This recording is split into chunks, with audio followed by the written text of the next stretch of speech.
I think it's the biggest superpower of the human being that we can have realization, that some of those beliefs can dissolve and some, new ones can arise. And Mhm. if you look at the human condition, I always think if you were uh, talking to a Martian, right, an alien, and they were looking at us and they were going, okay, I can see you guys can change your minds. I see you guys can get realizations. You can get new structures and disciplines. How does that happen? Right? The alien Mhm. might go, it seems to work better with the little people. That's Kids right. are realization machines, Mhm. right? Small children are realizing all the time, bang, bang, bang, bang, bang. And they get inspired really easily. They're coming running up to you and go, guess what? Wow. And you could see the energy and the glint in their eye as they've seen something new and their curiosity is abundant. And it would look like the sort of generally more we get into teenage and adult and whatever that our realizations are less frequent.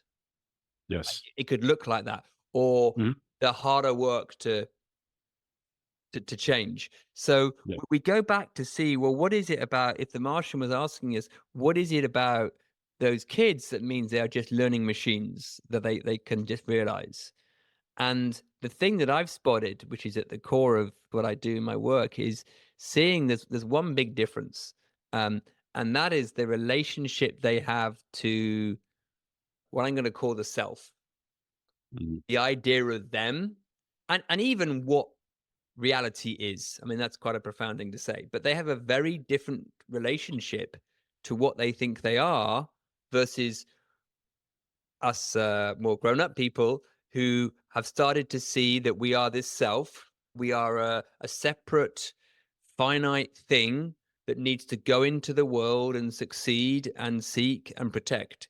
They are more part of the system, if you want to call it that, right? And when they're tiny, I mean, I know you've got just a little boy who's just turning 2, but it was only a few months ago that he wouldn't even known his name. He wouldn't even know he was a separate self, right? He was just Right. part of. He was even probably staring at his limbs, his hands and his feet, just going, "What is this?" Right? That there was Mhm. nothing born into him that made him separate. That gets learned, Yes. right? That gets learned in, and then we learn to self-identify with that as us. Tiny kids, infants don't do that. When they first get a name, they refer to themselves in the third person. Yes. They'll, Listen, they'll say, still does it. yeah, Yes. daddy's cup, or Mhm. and Mhm. if you show him a photo of him or in the mirror, kind of point to it like going, is that what is that? Right? Right. That's you. That's me. Oh, right. So this idea of them being this separate entity is new news for the Mhm. after the first few months. And what I find fascinating then, just taking what that means, is we've over identified with the self, the separate self.